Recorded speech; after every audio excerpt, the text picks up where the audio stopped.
¿Cómo están, estimadas alumnas y alumnos? Soy el profesor Abel González Pedrero.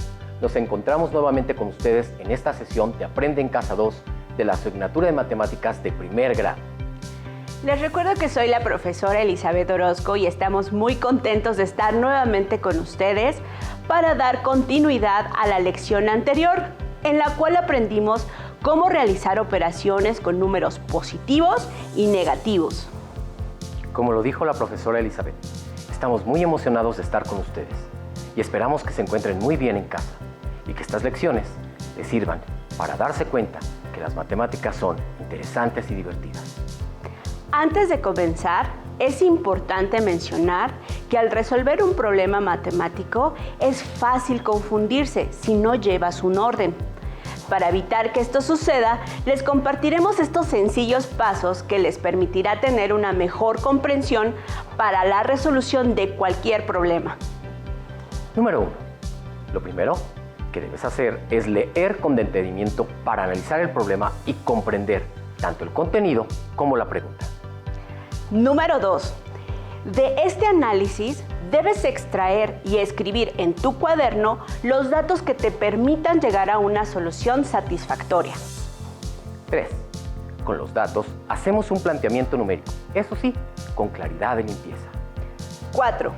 Ubica las operaciones necesarias y después resuélvelas.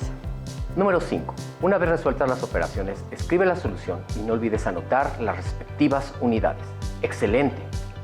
Ahora sí, vayamos a revisar el tema de la lección de hoy.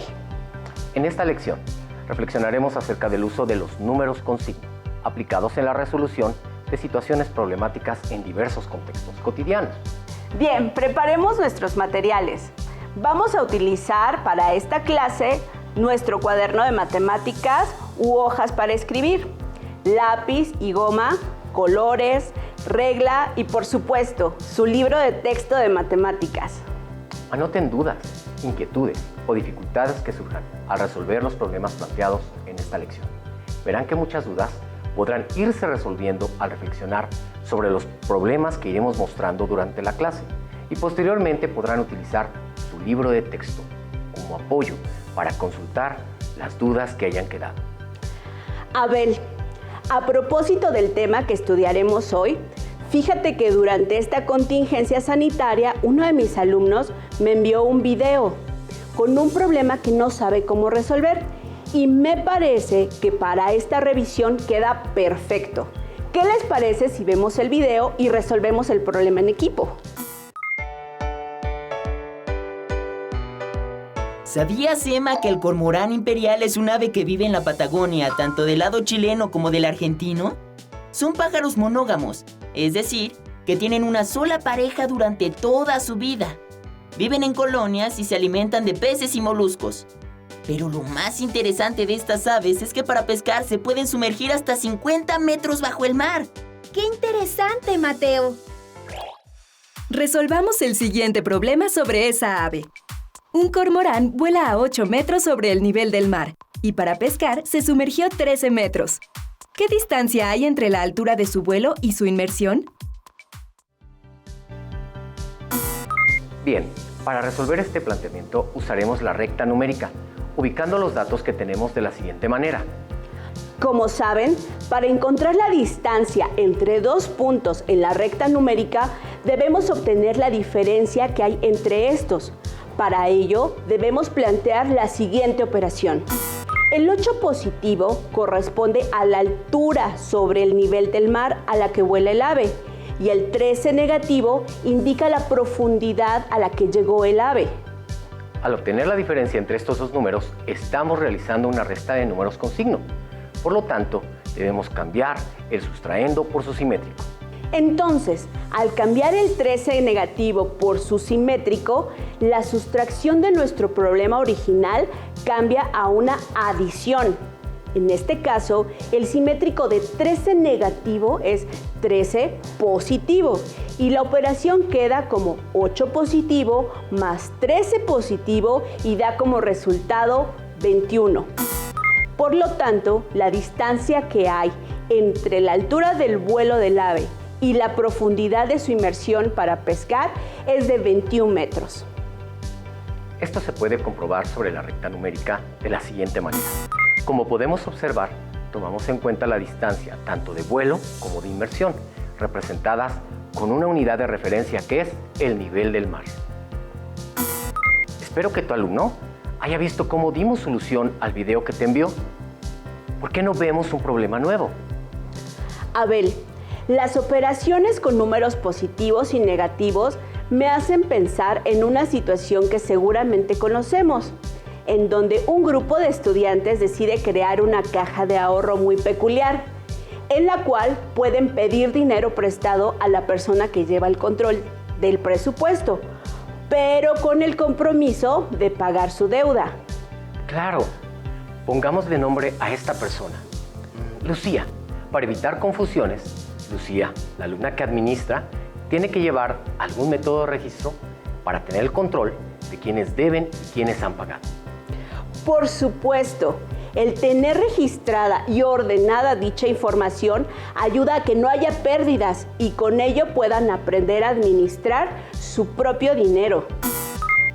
En esta imagen podemos ver el registro que lleva Lucía de los alumnos que deben a la caja y lo que han pagado. Control de registro de Lucía.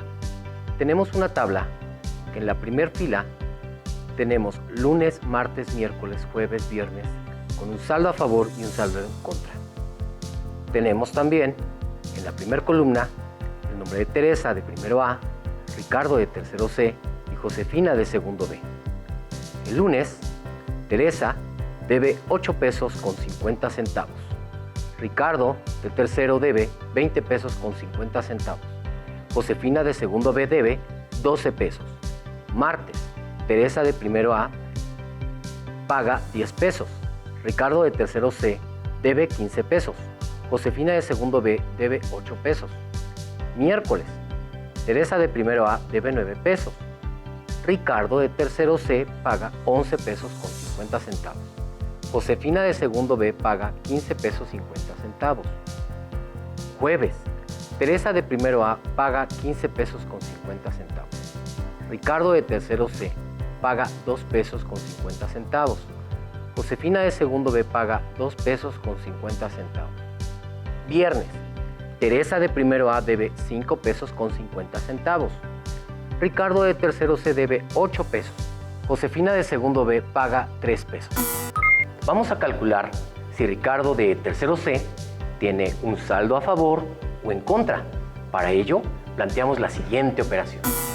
20.50 negativo más 15 negativo más 11.50 positivo más 2.50 positivo más 8 negativo. En la operación que se está planteando es importante observar que el dinero que Ricardo debe está representado con números negativos, mientras que los números positivos corresponden a lo que paga. Como observamos, en esta operación tenemos números positivos y negativos. Una estrategia que podemos utilizar es sumar por separado los números negativos y positivos. Primero, sumemos los números negativos. 20.50 negativos más 15 negativos más 8 negativos es igual a 43.50 negativos. Ahora sumemos los números positivos. 11.50 positivos más 2.50 positivos es igual a 14 positivos. Por último, podemos sumar estos dos resultados parciales para saber si Ricardo tiene un saldo a favor o le debe dinero a Lucía.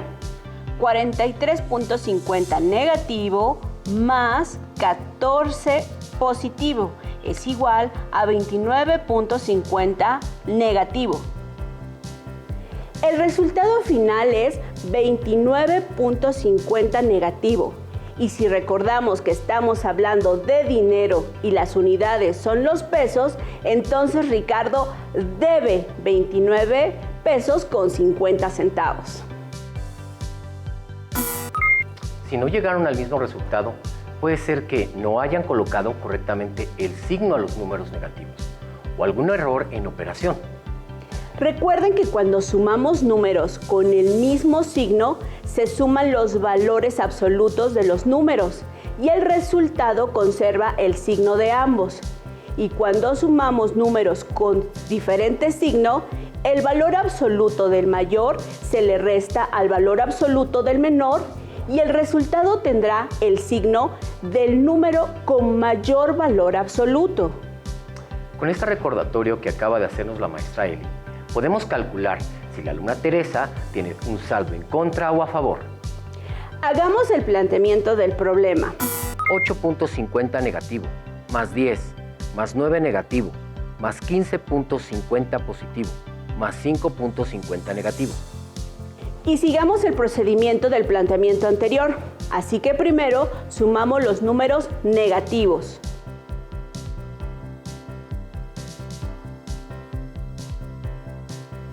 Enseguida sumamos los números positivos.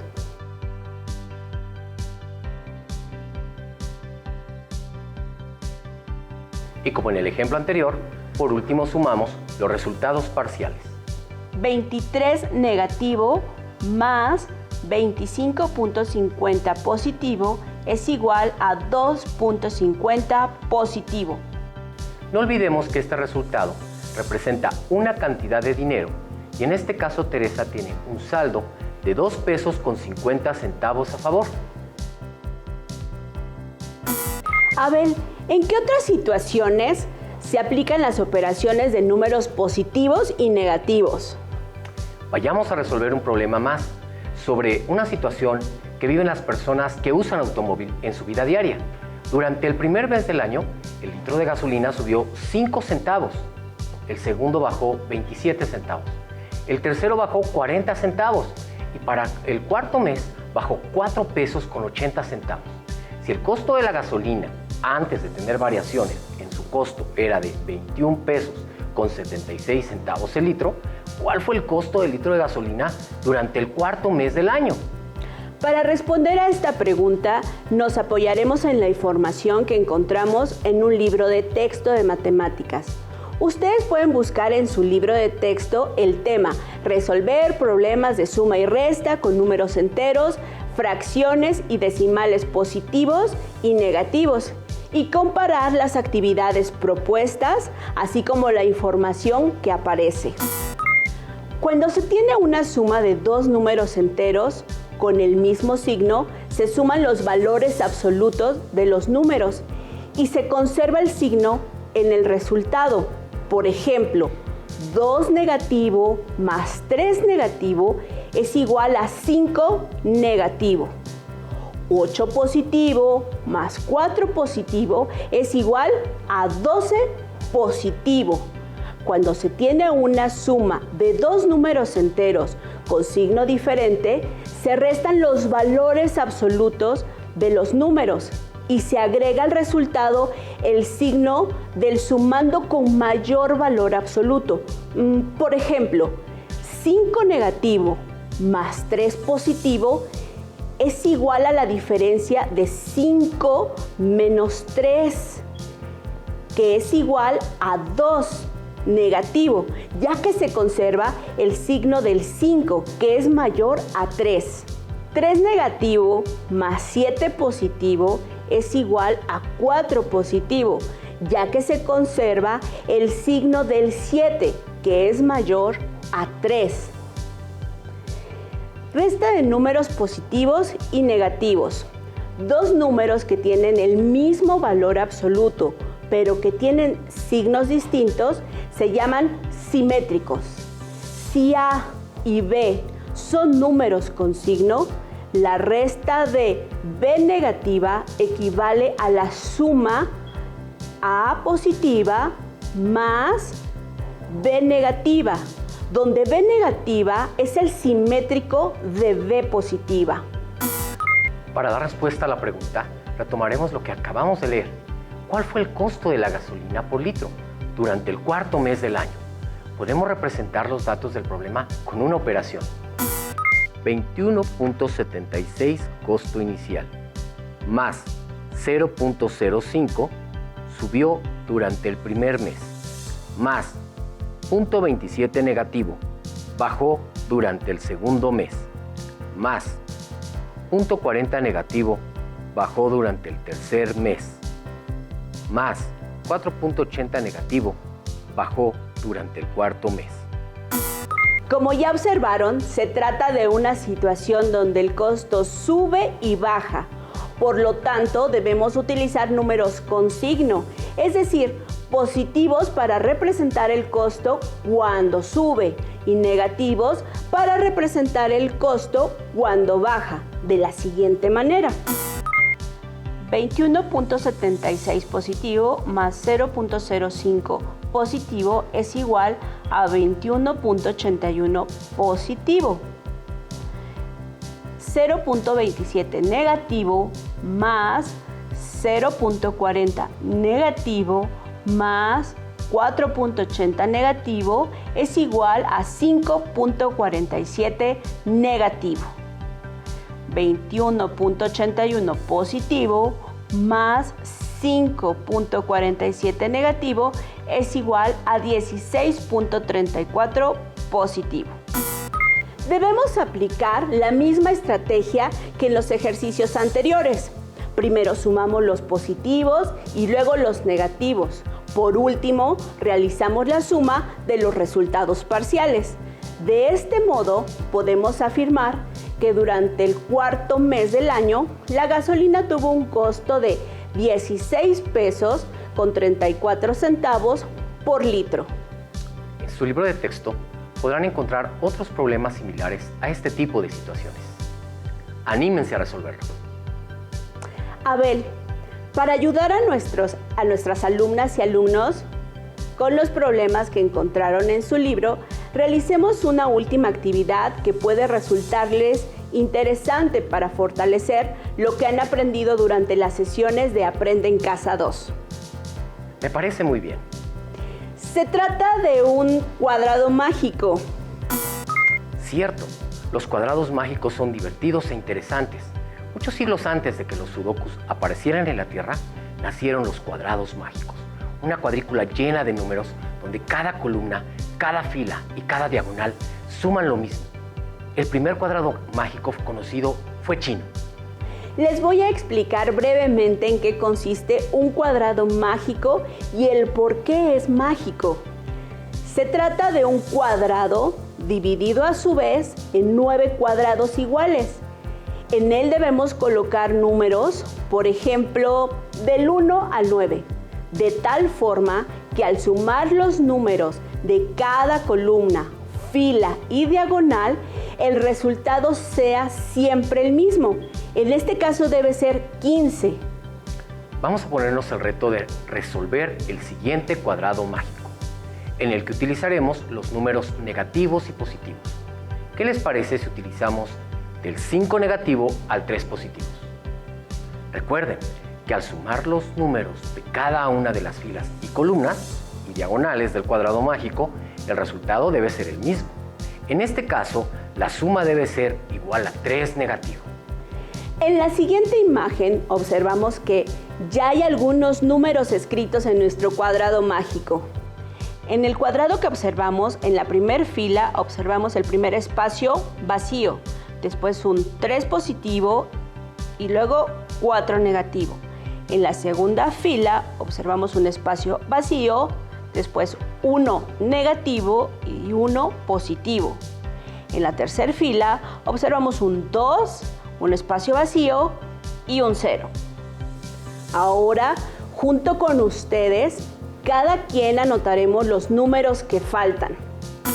Una estrategia que podemos utilizar para encontrar los números que hacen falta en dicho cuadrado mágico es precisamente aplicando lo que hemos visto durante esta lección. Si observan con atención, en la fila 2, la suma de 1 negativo más 1 positivo más el número que hace falta deben dar como resultado 3 negativo. Observamos el cuadro con las mismas características, pero nos vamos a centrar en la fila 2, en donde el primer espacio lo vemos vacío, luego tendríamos que sumar 1 negativo más 1 positivo y el resultado tendría que darnos 3 negativo. En esa misma operación podemos fijarnos que la suma de 1 negativo con 1 positivo da como resultado 0. Continuamos con nuestro cuadrado mágico y encontramos que en la fila 2 tenemos menos 1 y 1. Hay que encontrar el resultado en el espacio vacío y obtendremos menos 3. Espacio vacío más 0 igual a menos 3. Entonces, ¿cuál es el número que debería ir para que se cumpla la condición del cuadrado mágico del renglón en cuestión? Hemos encontrado nuestro valor faltante en la fila 2, el cual es menos 3. 3 negativo. Perfecto. ¿Verdad que sí se puede? Ya solo nos quedan 2 números por colocar en nuestro cuadrado mágico. 5 negativo y 2 negativo. Con estos números vemos cuál podemos escribir en la fila 3, de tal manera que se siga cumpliendo la condición de nuestro cuadrado mágico.